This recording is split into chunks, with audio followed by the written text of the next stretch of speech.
There's the voice. Okay, and then Facebook. We shall wait for Facebook, and then we'll begin.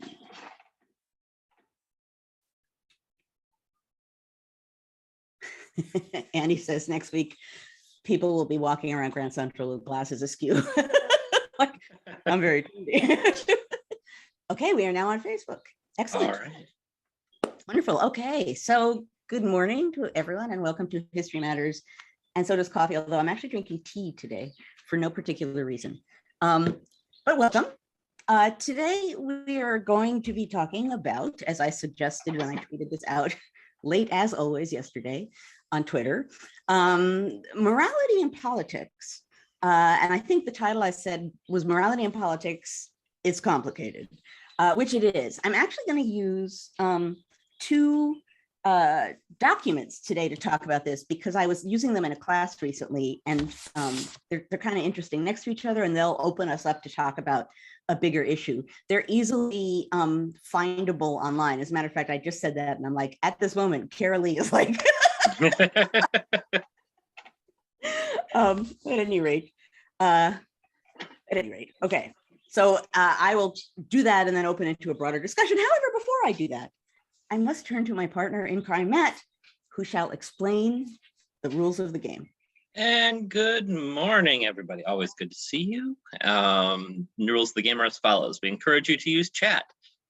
Please make sure that when you use chat that you are doing it for all attendees. I think that was our weekly reminder from Tom.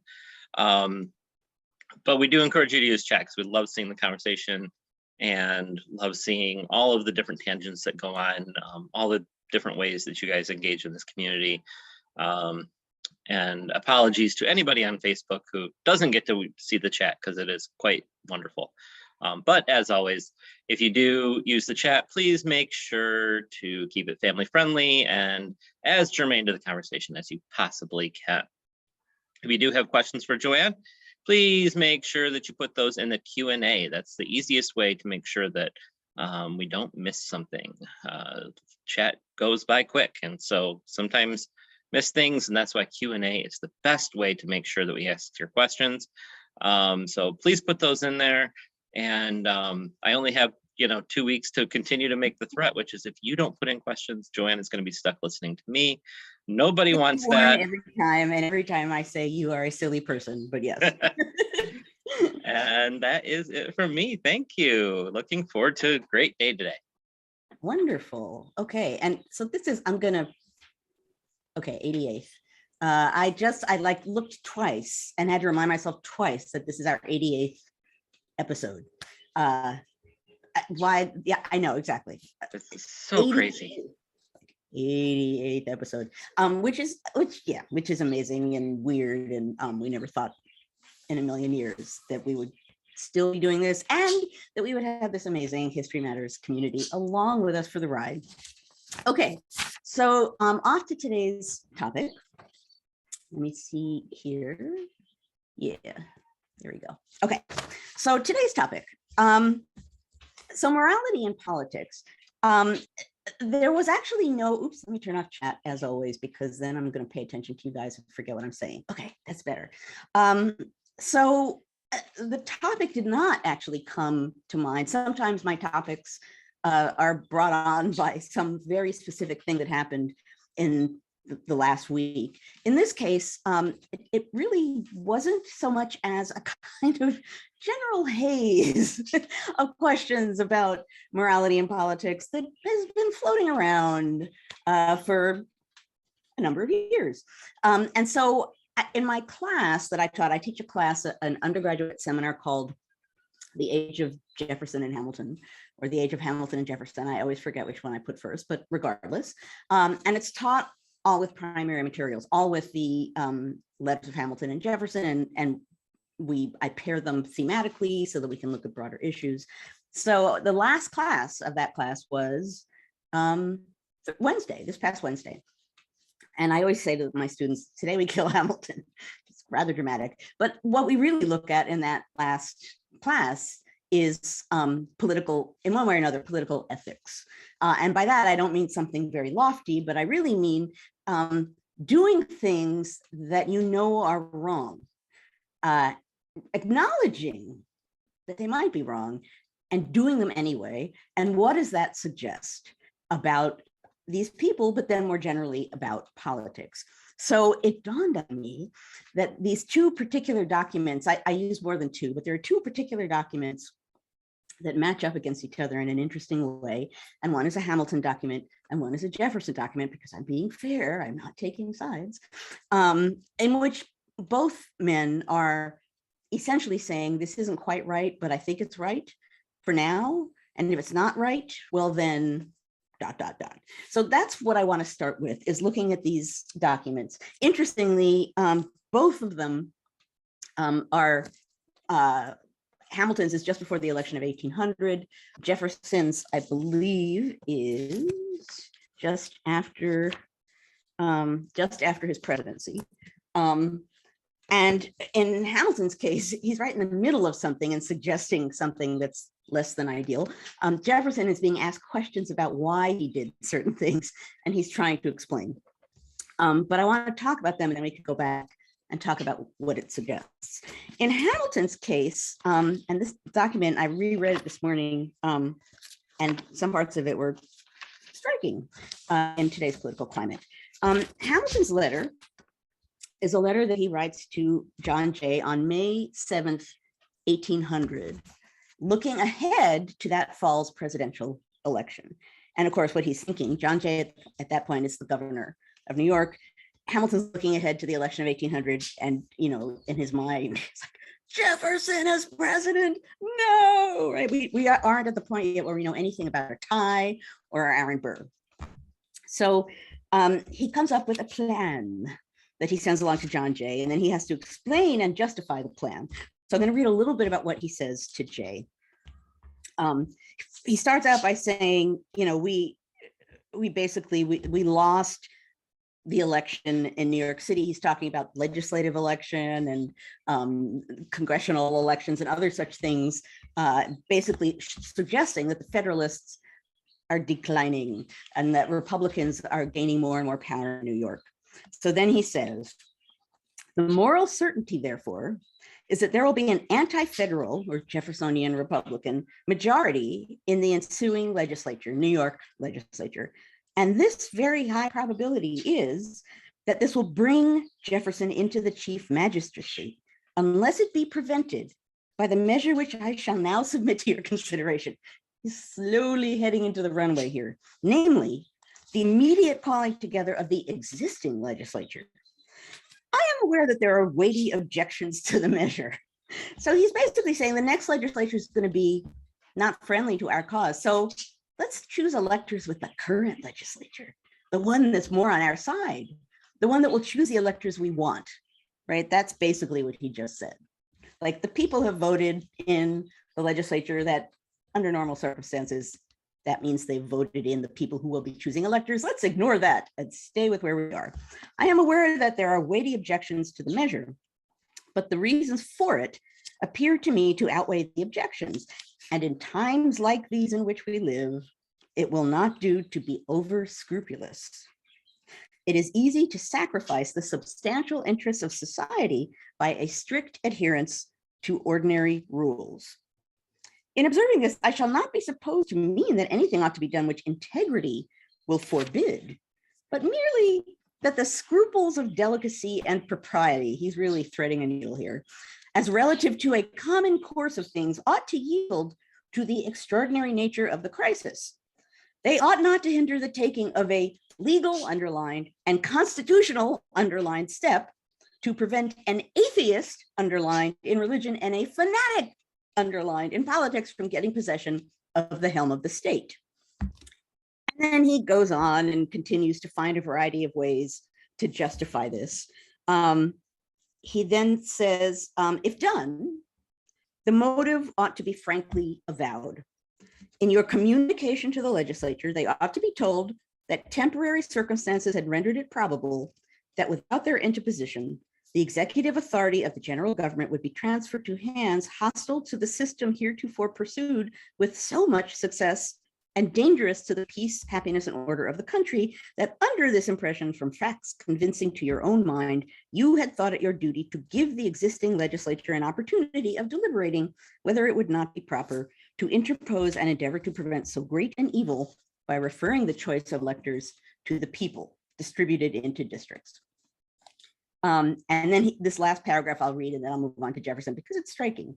In weighing this suggestion, you will doubtless bear in mind that popular governments must certainly be overturned, and while they endure, prove engines of mischief, if one party will call to its aid all the resources which vice can give, and if the other, however pressing the emergency, confines itself within all the ordinary forms of delicacy and decorum. Okay, that's an interesting statement.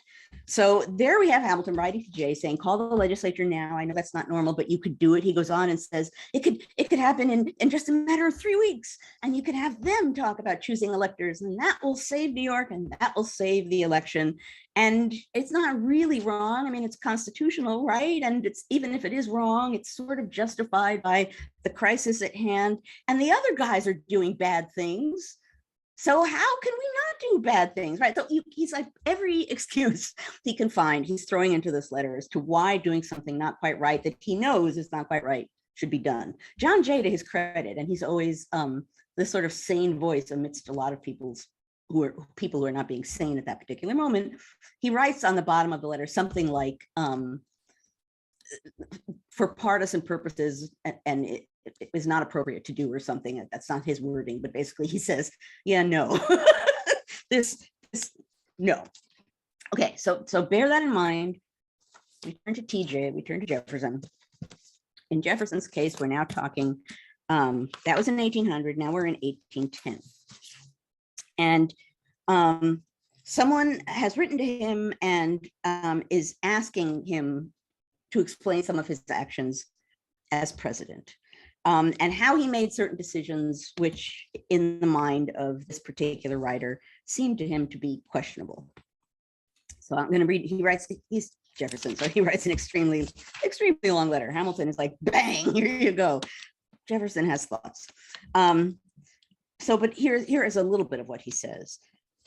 The question you propose, whether circumstances do not sometimes occur which make it a duty in officers of high trust to assume authorities beyond the law, is easy of solution in principle, but sometimes embarrassing in practice. A strict observance of the written laws is doubtless one underlined of high duties of a good citizen, but it is not the highest, also underlined. The laws of necessity, of self-preservation, of saving our country when in danger are of higher obligation.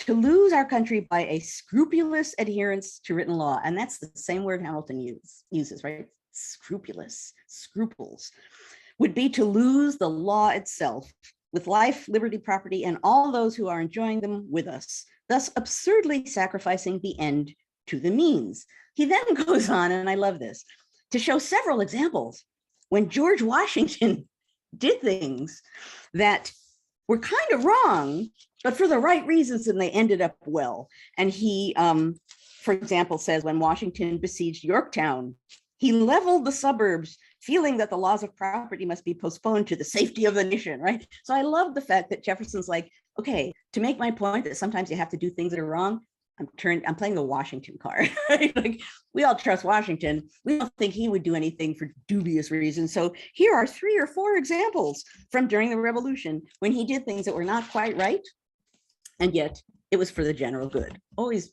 play the Washington card if you're trying to do something. He then says, okay, another example, a hypothetical case. Suppose it had been made known to the executive of the Union in the autumn of 1805 that we might have, say, the Floridas for a reasonable sum, that sum had not indeed been so appropriated by law, but that Congress were to meet within 3 weeks and might appropriate it on the first or second day of their session. Ought he, for so great an advantage to his country, Louisiana, ought he, for so great an advantage to his country, to have risked himself by transcending the law and making the purchase? The public advantage offered in this supposed case was indeed immense. but a reverence for law and the probability that the advantage might still be legally accomplished by a delay of only 3 weeks were powerful reasons against hazarding the act. But supposing it foreseen that a John Randolph would find means to protract the proceeding on it by Congress until the ensuing spring, blah, blah, blah, blah, ought the executive in that case, and with that foreknowledge, to have secured the good to his country and to have trusted to their justice for the transgression of law. I think he ought, and that the act would have been approved. So he also is saying in certain situations, you can't just follow the law. You actually have to think about the good of the country. And in Jefferson's case here, he is saying he would acknowledge, the executive is going to do this for the good of his country and will trust to the justice of the country for his transgression of the law. So basically, he's saying there that he might do something wrong. He's not necessarily saying he's going to sneakily do it behind the scenes. Rather, he's saying, I'm going to do it. I know it's wrong. And then I will trust to the justice of the country to decide whether they think this transgression was justified or not.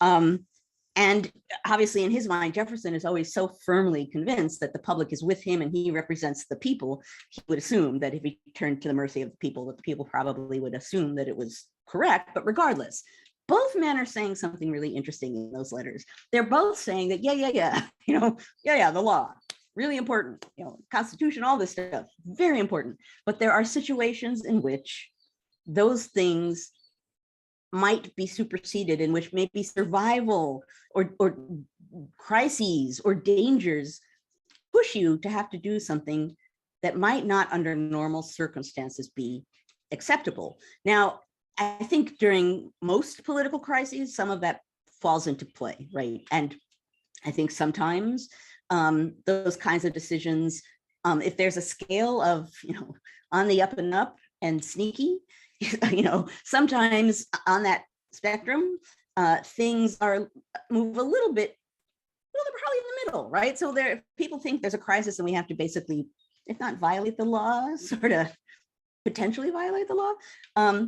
There's some degree to which people aren't going to come out and say, I am going to violate the law. But in the cases of these two men, they're saying that at some point you have to actually say, I'm doing this thing and I know that it's not quite right. And I throw myself, in Jefferson's case, on the mercy of the people. In Hamilton's case, explain this to the legislature. So just a room full of elites, but one way or another, you have to step forward and say, I'm doing this thing and it's not proper to do it. And I think it's needed. And I think you will agree that it's needed. I think Hamilton says at some point in the letter, all reasonable men will understand that this is necessary.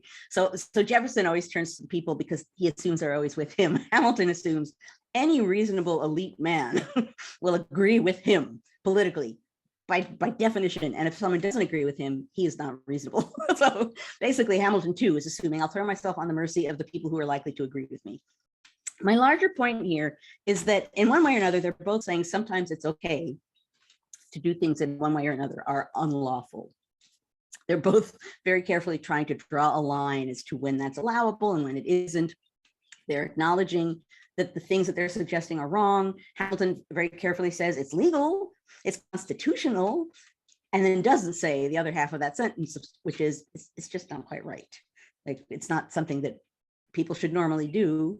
He doesn't say this, if the other side did this, that would be really bad. But for right now, to save the country from the horror of Jefferson being president, this is what we have to do. So first of all, the fact that it's not a surprise. It's not going to be a surprise as I sit here and say politics and morality is complicated is an understatement. And that's true. And there is a degree to which at moments of crisis, you end up having to sort through options that you don't normally have to sort through. And ideally, the general good has something to do with the crisis and the reckoning.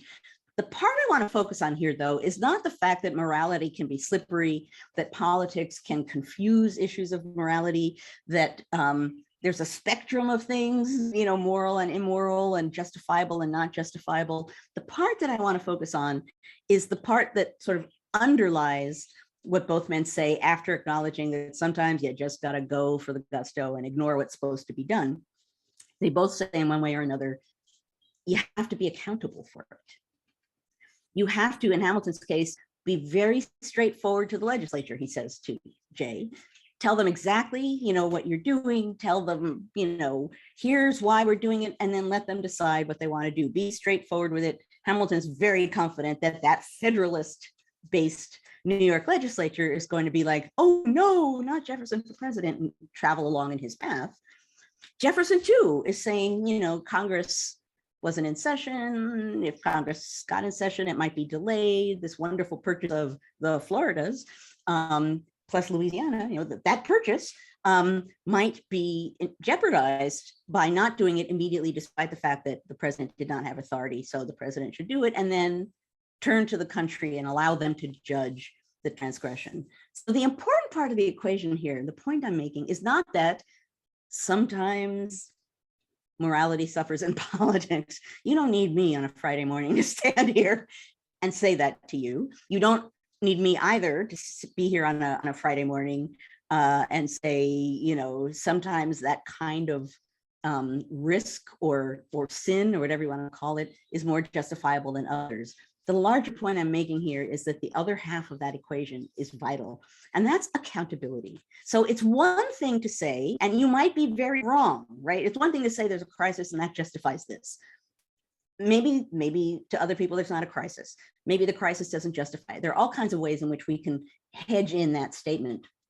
But whatever you think of the crime, the question here is, after you've done it, how are you doing it? Are you doing it in a sneaky way and hoping you'll never get caught? Are you doing it quietly and off to the side and assuming no one will notice? Or is there a point at which you have to acknowledge, I'm accountable for this, and so I'm going to do this thing, and I know it's wrong on a certain level, but I'm going to be accountable for it, and I'm going to be prepared to be accountable for it. Accountability is, and I know I've talked about it before, maybe not as much as contingency. Someone just got bingo, I know, but accountability is vital to democracy. It essentially, and I know this is very simple, but I'm going to say it regardless, it's the idea that the people who the people give power to, are accountable for their deployment of that power to us. That's the way democracy works. We, the people, give power. The people we've given it to are accountable for their use of it. It's democracy. If they're not accountable in any way for their use of it, then what does it matter who, we give office to whoever and they do whatever they want and we sort of wait to see what happens? That's not a functional democracy. So the point of my morality and politics discussion here this morning is actually the accountability part of this equation. Because when that happens, when a public servant, think of that old-fashioned phrase, public servant, that isn't being used much these days, when a politician acknowledges in some way that he or she needs to be held accountable, or equally important, regardless of what that politician says, if the government itself or a legislative body or an investigative committee, say, or some formal institution says, you know what, we're going to hold you accountable for that, not necessarily meaning we're going to come down and step on your head, but meaning we're going to look at what you did and evaluate what you did and see what it means, right? Accountability isn't necessarily judgment. It's just you're responsible for what you do and accountable for it, and thus should be judged on the basis of what you do. So accountability basically confirms that there's a system of laws and constitutional governance still in play. If someone does something that is seemingly wrong, and some aspect of the government steps up and says, you know what, that's seemingly wrong, we need to talk about that. That moment shows the government doing what it's supposed to do, which is watching what's going around, asking questions at things that seem necessary to ask questions about, and then holding some kind of a hearing or convening, or at least stepping forward to say, this thing that just happened here is not normal. Let's talk about what it means and what we should do about it. As I'm laying this out here, you can see the importance of that. That's the moment when the government proves it's in operation, that there still is the rule of law, that there still is a constitutional system in play. It's piping up and saying, not quite right. So let's talk about it. Without that, if people do whatever they do and there's no moment of accountability, of public accountability, so that the public knows that whatever happened, that those people, that person is being held accountable, without that accountability moment, there's nothing. Basically, that's a thumbs up on whatever just happened. That's basically saying, yeah, something bad happened and no one said anything about it. So is it bad? I don't know. No one stepped forward to say it was bad. Maybe it isn't. Accountability ends up being one of those seemingly invisible things that you don't talk about very often. Kind of like way in the past, I talked about norms, right? Norms, which I know you're thinking of Cheers, because how can you not? But when you, I don't think I in my lifetime thought about political and constitutional norms before the last however many years, because they were being violated in one way or another. And suddenly you realize, hey, wait a minute, that's not how things are normally done. And it's not illegal, but it's not how things are normally done. It doesn't seem right. So we've been in this period, we've been amidst this sea of things that don't quite seem right. And sometimes they're noticed and sometimes they aren't. But the thing to remember, and what links what I'm talking about here with Jefferson and Hamilton with the present, which is always what I'm trying to do here on Friday mornings, is this idea that accountability is at the heart of democracy. And if that moment, regardless of what happens, if there's a moment at which the government or an institution of government steps forward and says, I don't know about this, and the end result of that is, okay, we've evaluated it and we're not going to do anything, we might not like that. But the moment of having a body step forward and say, this wasn't right, that matters. That's a statement that there still is a shared system in play. And that statement needs to be made to the public. I don't think that's thought about very often. Number one, accountability is a sort of invisible thing that makes democracy go. And number two, about its importance in and of itself, regardless of what judgment or opinion is passed after that point is made. So that's my message for this morning, is in all capital letters, accountability, so vital to the democratic process. And in a variety of ways, we're in a morass of people sort of debating what it means, if it's there. And we are experiencing this sort of quandary about how do you deal with a situation in which, at least so far, we're kind of floating in amidst unknowns. We don't know about accountability yet. In some cases, we just don't know. The publicity of this is important too. And I'll close by making that point that accountability is important, but it has to be public-minded accountability, because again, we are the people that the people with power are responsible to. So the government stepping forward and saying something happened here that's wrong, we need to know that, and that the government took action. It's important. It's important regardless of the ultimate consequences of that moment. Okay. I will stop there. I have a very short sheet of paper here because I was going to talk about the documents so much, and all it says at the bottom is democracy relies on this. So maybe I will close with that. Democracy relies on this. Okay, but I realize I see, hang on here. I'm cleaning my lipstick off of the mug because I did see that someone said mug. Maybe it was Carolee. I can't see. I thought I heard at the very beginning, I thought someone said Carolee isn't at home, or Carolee's, there she is. Okay. I was like, Carolee's not here. Okay. And I actually paused for a minute. Okay. So there's actually another mug I should have gotten as I went into this discussion. It's the first time it's happened that I was like, should have picked the other mug. But this mug has logic too. I've used it before. But if you're talking about something that is obviously wrong and that people need to be held accountable for, I don't know, the South and South is a fine place, but slavery kind of seems high up there on the list of things that are really obviously wrong, that even people at the time knew was wrong. I mean, eventually the Southerners come to see it as like a good thing, but that's later in the game for them. But I don't know, it seems to me that slavery is one of those things that people need to be held accountable for. And now we're reckoning with what that means. when we're looking at American history. So the mug that I realized I should have used halfway through what I was saying was my George Washington mug. Should have gotten my George Washington mug. I even held it in my hand, and then I was like, nah. But it wasn't until I started reading the letters that I was like, dang, Washington. Okay, I will now turn to Matt. Those of you, if there's anyone here who is new, I have a thematically related mug every week, and Matt has a thematically related background.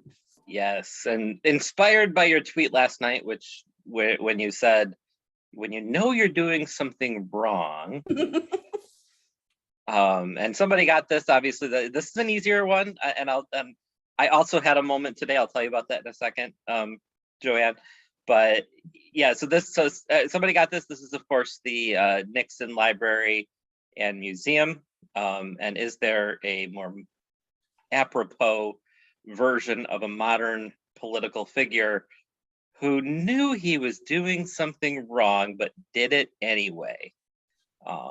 And that could be a lot of different things for Nixon, and so that was True. I almost went super hard. I also had that moment, and there's a very famous picture of Kennedy and Marilyn Monroe, and I almost went with like where that picture was taken, but I thought that was way too far down the rabbit hole for you guys. So that might be this one. This one I know was for some people obvious. And if you're talking about wrongdoing, sorry Nixon. But yeah. I was totally off topic, but I was really interested in when he passed away. I don't know. I want to hear what your thoughts are on this. When he passed away, and I can't even remember the year, but there was this sort of like love fest for Nixon.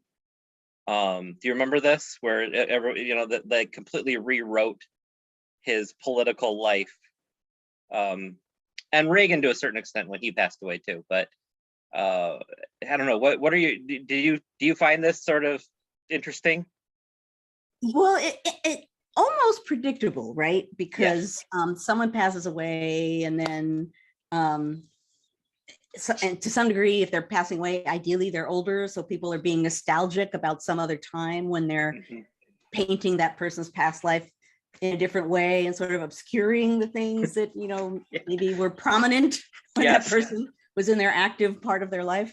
I mean, it is curious, and as a historian, it makes you grit your teeth because you're like, really? And particularly nowadays when in some ways there's a low-level ongoing conversation about what history do we acknowledge as a people, and what histories do we teach as a people, that kind of rewriting, which in the past might have just seemed sort of irritating and to use a sort of not very elegant word, icky. It's just like in some way feels maybe polite and nice but wrong.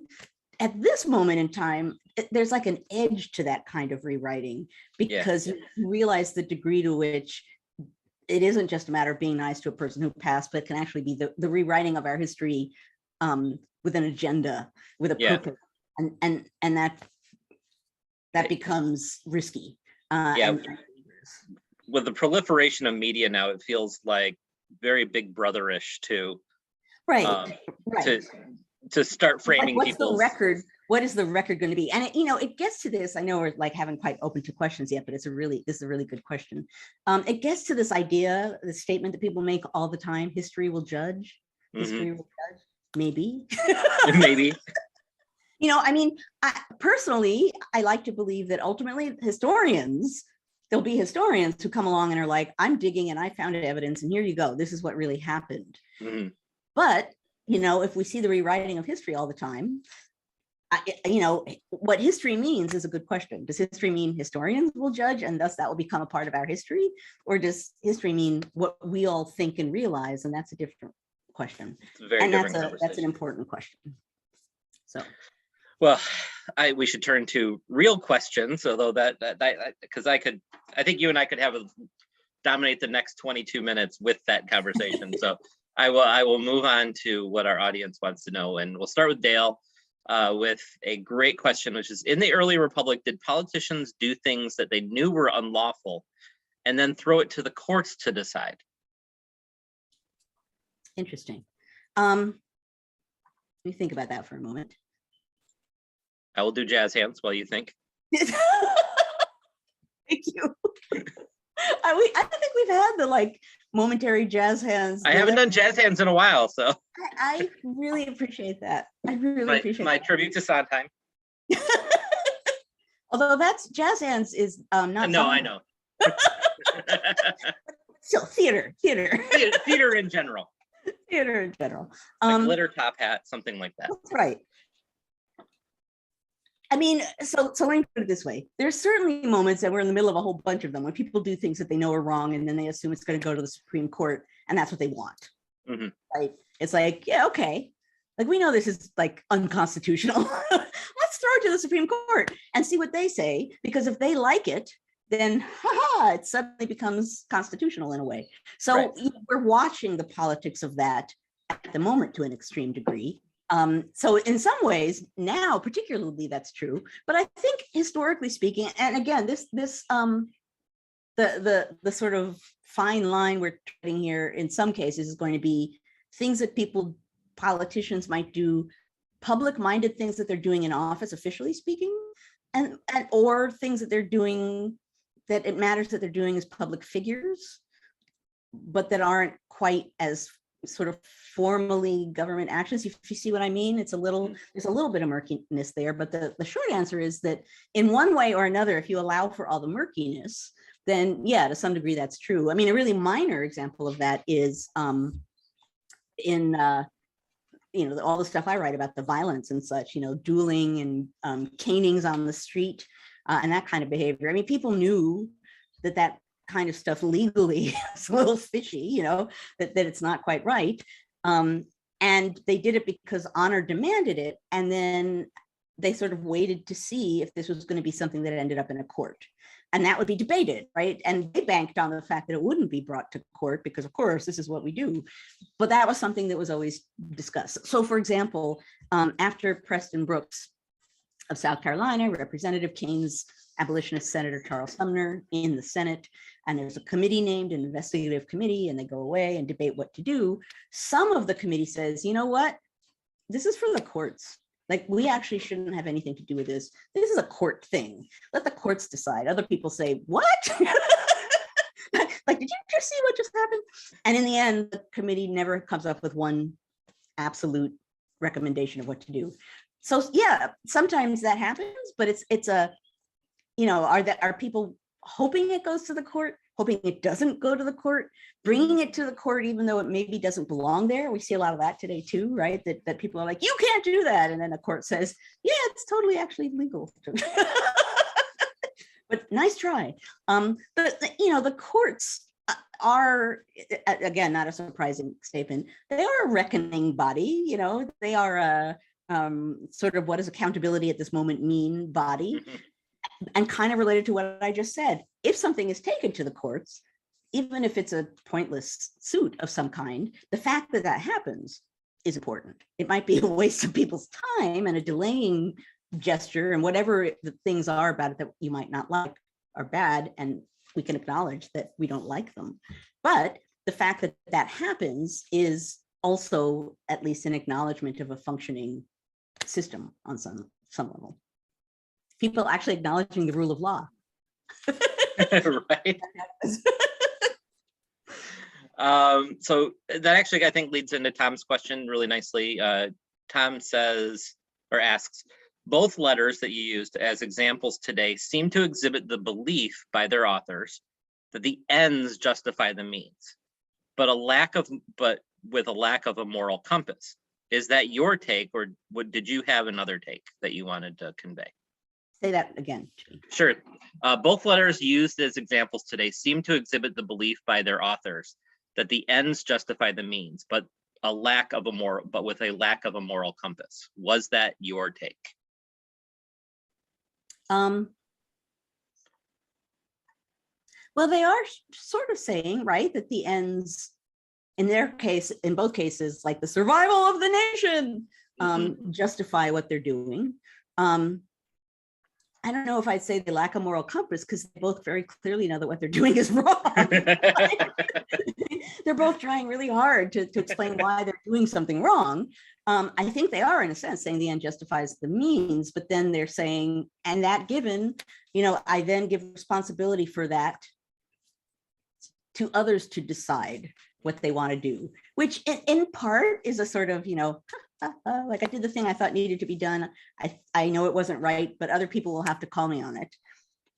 Nice thing to be able to do as a politician. But I don't know if it's the absence of a moral compass. And I think the accountability factor is part of what suggests there's some kind of a compass still in play, in addition to the fact that they really clearly know that what they're doing is wrong. I do want to respond to also to something that just whizzed by in chat relating to the last question. Yes, please do, because my chat is closed at the moment. So. Oh, okay. That just related to my saying the courts and functioning. Dave said something about the courts being packed, and that is an issue, right? That any number of parts of our government can be warped in a variety of different ways and then justified as it's for the good of the nation, which is all true. But again, which is why, if things are happening, if you feel that the courts are being packed, the response to that is to point that out, right? The response to that should be not to just allow that to happen, but to actually say, well, here's a part of the system that maybe people aren't being held accountable for, and decide what needs to be done about that. So it's very true. This is part of why court packing is such a huge issue, and potentially a less visible wrong, because well, it's someone who's a justice, and they are justified in being a judge, and you can hedge that around and pretend that you're not packing a court if you really are packing a court. But there are really obvious things that are wrong, and then there are things that they're not quite right, a different level of wrong, and that needs to be pointed out and discussed in the open too, and discussed in a public way. I saw that Tim said that he wished the House January 6th committee might follow the lead of the Watergate committee with televised hearings. I think so too. I think whatever goes on now should be televised. Now, I know, we saw some of the Capitol Police testify before the committee. I don't know how many months ago that happened, and then they were mocked because they were upset and they were tearful. And then, some people said they're crisis actors was the phrase that they used. Regardless of that, I think having that sort of thing be public, I think having the whole working out of what we're looking at be public is pretty vital, because what we're looking at is democracy being debated, and that needs to be a public debate. Just turn our attention to maybe some other sort of snapshots. So, rather than the founding era, I'll go with Miranda's question, and Gloria asked something similar, but I'm going to read Miranda's question. With apologies to Gloria here. How does one reconcile the actions of Lincoln during the Civil War with regards to the suspended writ of habeas corpus, and even as far as freeing enslaved persons in federal controlled areas of the South, yet not in the slave states still in the Union? So in other words, let's sort of talk about this issue at the other era that you are an expert in. Well, yes, although that it's a little after, but I was going to say, I get right up to like, hey, Lincoln's president, so long. And Heather. Exactly. That's pretty much. and the book, the book already, I was like, wait, I'm going past 1820. I'm going past 1840. Like, this is not where I normally go. But, this raises another question, which I didn't really talk about, and we don't really have time to talk about it in detail, but this then has to do with wartime and times of war, and what standards are in play during times of war, and how that is similar or different to other circumstances. So, times of crisis might have a different sort of scale of judging things. Times of warfare, which is a particular kind of crisis, that raises all kinds of other questions. And that's obviously a long debate that's happened for centuries, really, about what's justified during time of war and what isn't. And that's that's a huge question and a difficult one, because in that case, in a really obvious way, you're dealing with death. You're dealing with life and death, by definition, if you're talking about warfare. So, I think that's part of the answer, is that if we weren't at a time of war, those actions would have been blatantly wrong. During a time of war, it gets murky. Maybe not to us looking on, but I mean, at the time, he probably would have gone along the lines of the, it's a time of war, it's a crisis, and I'm doing this justification.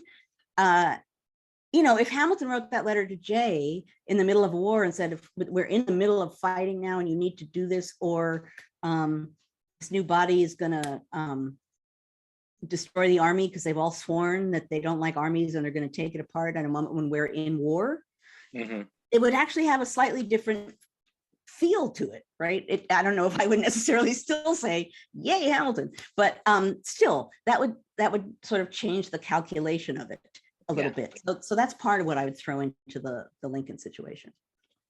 And so extrapolating that out, I can think of two other similar times where there were questionable choices made, to say it very nicely, politely, and knowing that we're at MCHE's like wavelengths here.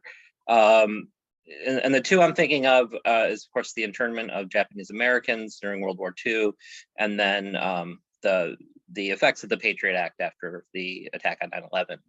I wondered if you have any comment on either of those, sort of in the same vein as or could draw from the Hamilton and Jefferson letters to talk about those more modern things a little bit.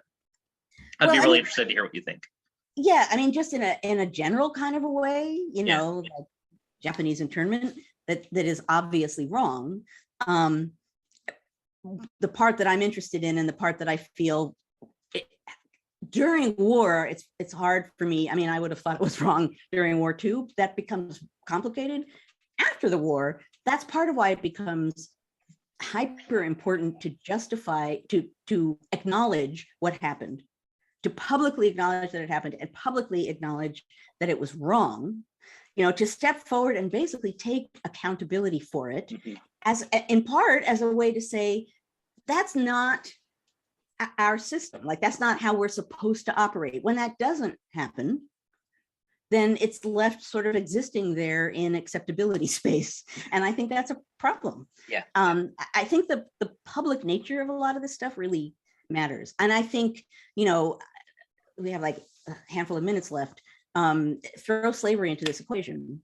And I'm not even going to go to who don't want to discuss it, or don't, claim that, critical race theory being expanded to mean anything having to do with racism. But simply the simple fact that slavery happened, and that there needs to be public moments when it's acknowledged by government bodies that it was a wrong thing, that it should not have happened, and it did happen, and it's not the sort of thing that our government is supposed to allow to have happened, and that it did says a lot about our government. But there needs to be a reckoning moment.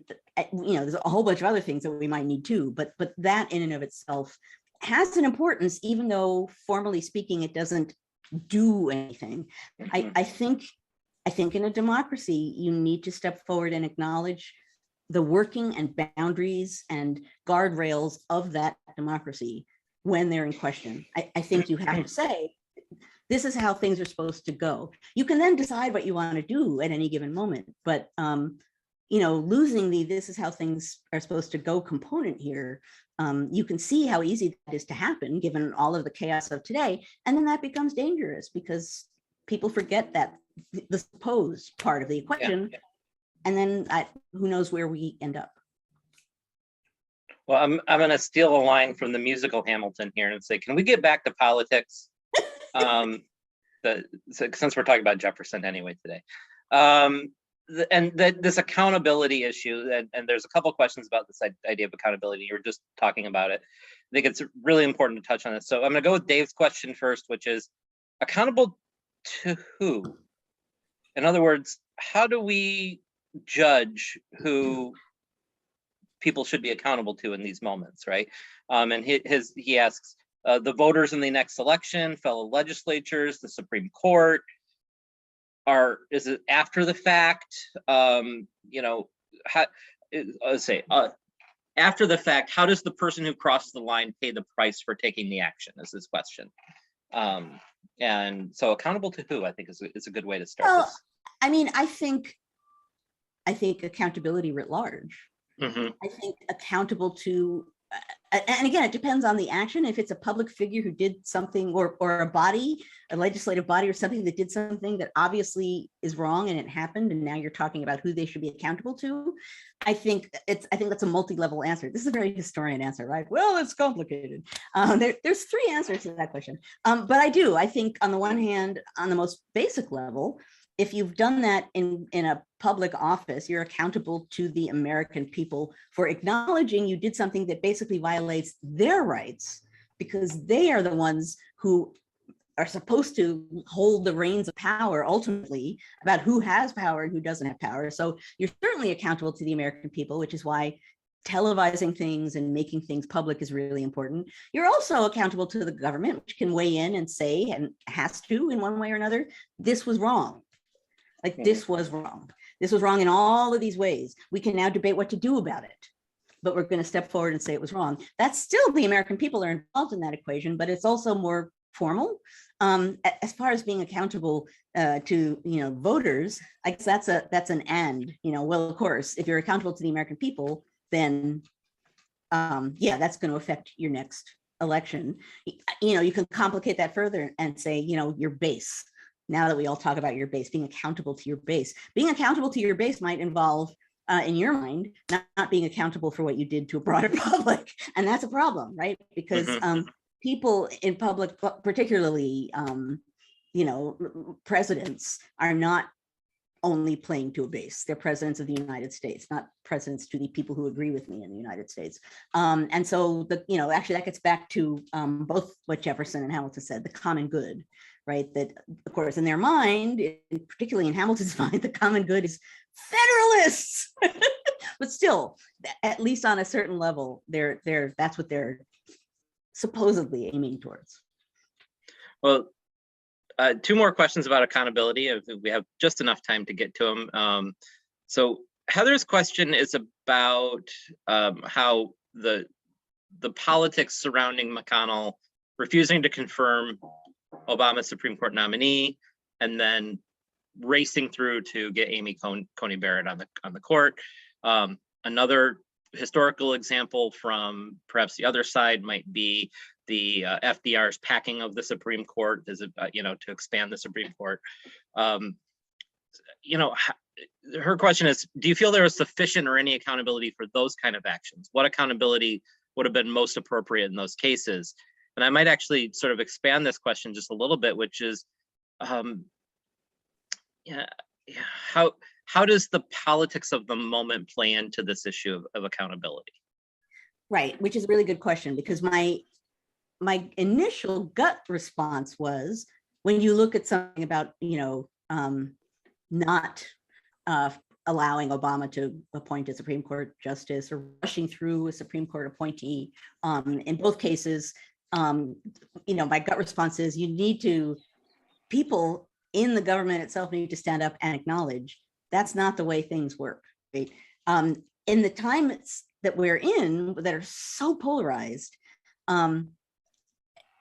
that's harder to do, so let's say, and I have a feeling about this, but I'll be curious to see sort of how this plays out. To me, if there had been a shared statement by a big group of Democratic members of Congress who said, this is not the way we normally operate here. Just putting it out there that delaying a Supreme Court appointment is not the norm, and saying it in a way that people understood that, rather than journalists saying, hey, or on social media, people going like, wait a minute, which happened a lot. But it feels to me that if there's a formal public acknowledgement and finger pointing, not in a nasty way, but in a way that's like, this is normally this is not what happens. So you need to know this is happening now, and that it's not in the tradition of blah, blah, blah, blah, so that at least people can see what's happening for what it is. Sensing, there was a lot of press comment on rushing through a Supreme Court appointment, but seeing, and not just one politician come forward and talk to a camera, but seeing people come together and say, not in a hostile way, not necessarily even a partisan way, but just saying, this is happening and it's not the way things normally operate. And saying that truthfully rather than, making up whatever happens. And I know I'm saying a lot of things here, like truthfully and group, joint statements that are like, that's really going to happen. But part of what I'm saying there is that I think having a formal public shared statement explaining why what's happening is actually not the norm, and why in a not in a partisan manner, not in a finger pointing manner, but just saying people need to understand this is important. Now, that said, I at the beginning, before we were recording, I talked about, I tweeted out yesterday a goofy image of me when I was on the 11th hour with Brian Williams. And the reason I had the goofy expression on my face was because Brian Williams asked with a smile on his face because he knew it was a goofy question. Professor Freeman, is impeachment constitutional? The reason he asked that is because a lot of people were saying, people on the right, that impeachment is unconstitutional. So here I am saying, like, we need a shared statement, and that was nonsense. So I don't have the answer to this, but I think having something like that happen, or even that in and of itself, the reason I was on social media all the time talking about impeachment was mostly for that. It was like, impeachment is part of our system. Regardless what you think of this impeachment, don't pretend like it's unconstitutional, because that's nonsense. I don't know. I think it's important for people to at least be aware of the system and how it works. You can then judge all you want whether the crisis is dire enough that needs to be violated, but acknowledging the violations matters.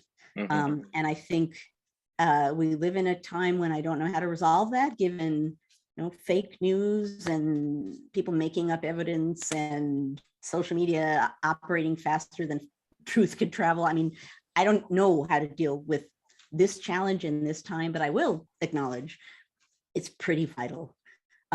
Accountability, people being held accountable in a variety of different levels for what they are doing. And part of that means acknowledging the way that the system is supposed to work. I have now gone past our time. No, we're right on time. This is perfect. Apologies I was going to ask Dale's last question, but Dale already got one question, so we'll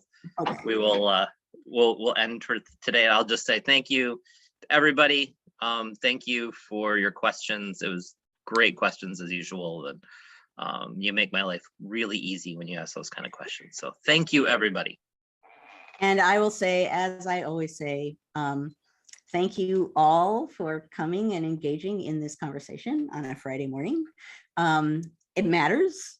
I talked a lot about democracy and what it means and what holds it together, and accountability matters and public matters. So our being able to come here and discuss what we discuss and consider what we consider and bounce around ideas in the way that we do, that's, as I say again and again, and I'm just going to be boring, like, that's democracy at work. So it matters, and it's cheering to know that we do this every week. So thank you as always for coming. I will actually, I don't know when I'll come up next week. Oh no, what am I saying? I'm going out of town for 2 or 3 days next week. So it'll be Thursday when I figure out what I'm talking about on Friday. But at any rate, come back on Friday next week at 10 a.m. Eastern time. Bring your friends, and we will have another timely topic to debate as a group, to discuss as a last live show of 2021. That's true. The last live show of 2021. Wow. That just like pew went really fast. Now, really, for those of you, it did. Now we are now going to, I can't forget my line. We're going to segue to the after party. Anyone here who is new, what that means is we stop recording. and we can have a little bit of a freer and easier conversation because we will not be recording it. And we will, those of you who beamed in through the NCHE link, the website, just stay here. And as I always say, just because I like to do this, if jazz hands are good, and so is poof, poof, we will become the after party momentarily. If you're on Facebook and want to join the after party, you need to leave Facebook and join us through the link nchep.org/conversations. So please join us if you can, and if not, we will see you next week. Okay.